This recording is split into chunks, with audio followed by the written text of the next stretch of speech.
Olá, vamos para a nossa revisão de impulso e momento linear, uma questão muito frequente, desde o Enem até a prova da URGS, passando por todas as particulares que estão nesse intervalo de tempo que separa as duas nossas principais provas. A gente começa revisando o impulso. O que a gente pode definir como impulso? O impulso é uma grandeza vetorial e ele é produzido por uma força sobre um corpo quando durante a ação da força, por menor que seja esse tempo de ação, a velocidade do corpo variar. Então um bom exemplo seria uma tacada numa mesa de sinuca.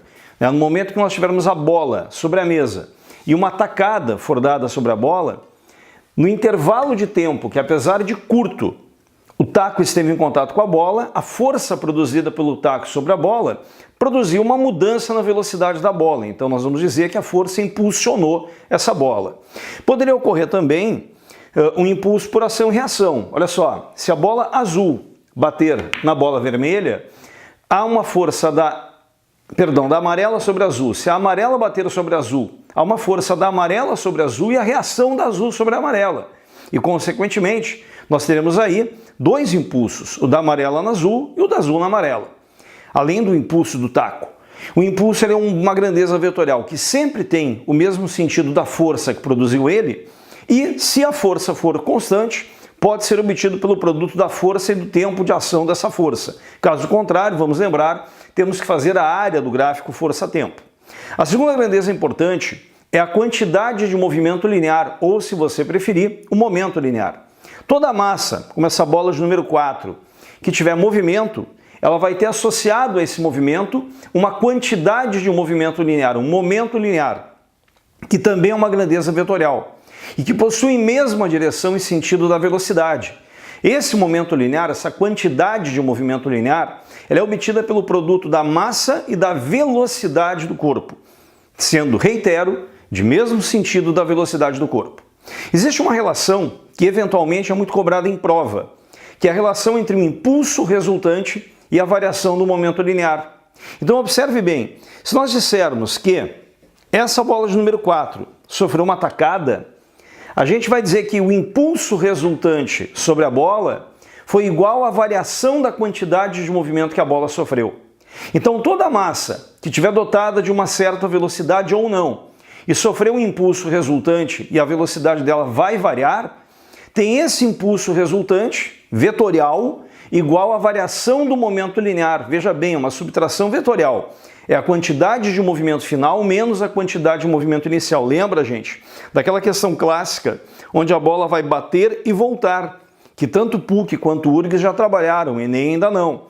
Então o MV para a direita deve ter um sinal e o MV para a esquerda deve ter o sinal contrário, ou seja, um precisa ser positivo e o outro precisa ser negativo. Muito importante também, vamos reunir as bolinhas aqui, a gente lembrar do conceito de sistema de massas. Então, se eu tiver essas bolinhas sobre a mesa, tem aqui na minha frente 6 bolinhas na mesa, eu posso dizer que o meu sistema são as 6 bolinhas. Tudo o que não for bolinha não é do sistema. Então a mesa, o taco, eu, a terra, nós não somos do sistema. O sistema são as 6 bolinhas. Então o que vai acontecer? Se essas 6 bolinhas forem colocadas em movimento, como agora, cada uma delas tem um MV. E a soma vetorial desses MVs é a quantidade de movimento do sistema. Lembra que na prova, a exceção da URGS, há poucas provas atrás, que fez uma situação onde as bolinhas estavam se movimentando em ângulo, uma em direção à outra, normalmente ele apresenta massas que vão andar de maneira unidimensional. Então ou você tem as massas andando para o mesmo lado, ou as massas andando para lados contrários. Então a soma vetorial é bastante simples. Se os dois estiverem andando para a direita, é mais MV mais MV. Se um estiver para a direita e um para a esquerda, é mais MV menos MV. Muito importante também a gente lembrar do conceito de força interna e força externa a um sistema. E numa mesa de sinuca, nós estamos num cenário perfeito para isso. Eu vou fazer aqui uma jogada e vocês vão enxergar na jogada os dois conceitos que eu preciso. Veja bem, eu vou dar uma tacada na bola branca e a bola branca vai bater na bola verde. Essa situação. O que eu tive aqui são forças internas e externas. A força exercida pelo taco sobre a bola branca é uma força externa ao sistema, porque quem exerceu a força foi o taco não é do sistema. Sobre o sistema eu tenho apenas a ação. Ele é uma força externa. Agora, quando a bola branca bateu na bola verde, eu tenho ação e reação. A ação da branca sobre a verde e a reação da verde sobre a branca. E isso é uma força interna, é uma força que alguém do sistema exerce sobre alguém do sistema. Quer mais um exemplo? O peso dessas bolinhas é uma força interna ou externa? Ela é externa, porque quem exerce é a Terra e a Terra não é do sistema. Agora, a normal da mesa sobre as bolinhas também é externa, porque a mesa não é do sistema. Então, a normal é uma força externa. A força interna aqui vai ser força que uma bolinha vier a exercer sobre outra bolinha. E por isso que eu posso te dizer que o princípio da conservação da quantidade de movimento linear de um sistema de partículas garante que forças internas alteram a quantidade das partículas, mas não alteram a quantidade de movimento do sistema de partículas. Por quê? Porque se a bola amarela bate na bola roxa, a bola roxa bate na amarela. E aí eu tenho dois impulsos sobre o sistema, opostos e de valores iguais, e se anulam. E se o impulso resultante é zero, a variação da quantidade de movimento linear do sistema também é zero. Agora, veja bem, se eu tenho as 6 bolas paradas, a quantidade de movimento linear do sistema aqui é zero.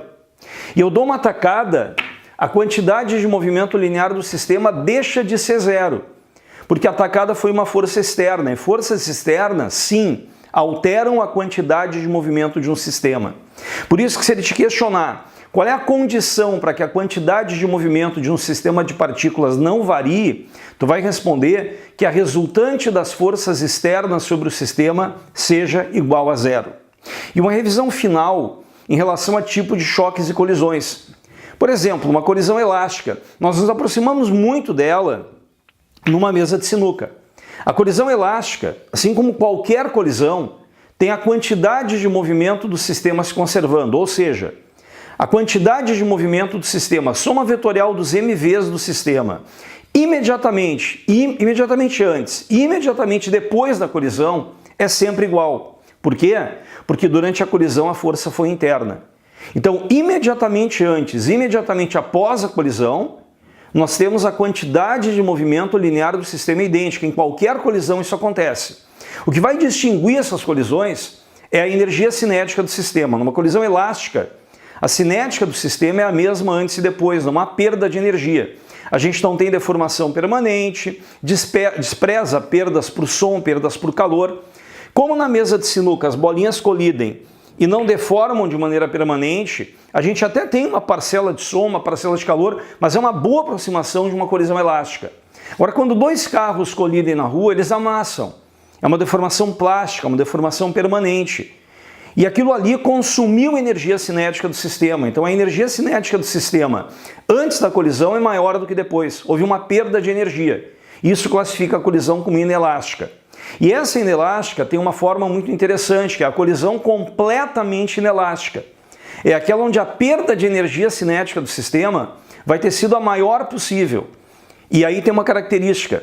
Quando os corpos colidem e permanecem unidos após a colisão, eles andam juntos após a colisão, eu estou caracterizando essa colisão completamente inelástica. Isso me indica que a perda de energia cinética do sistema foi a máxima possível. Galera, essa foi a nossa revisão de hoje de impulso e momento linear. Forte abraço e até o próximo encontro. Tchau, tchau!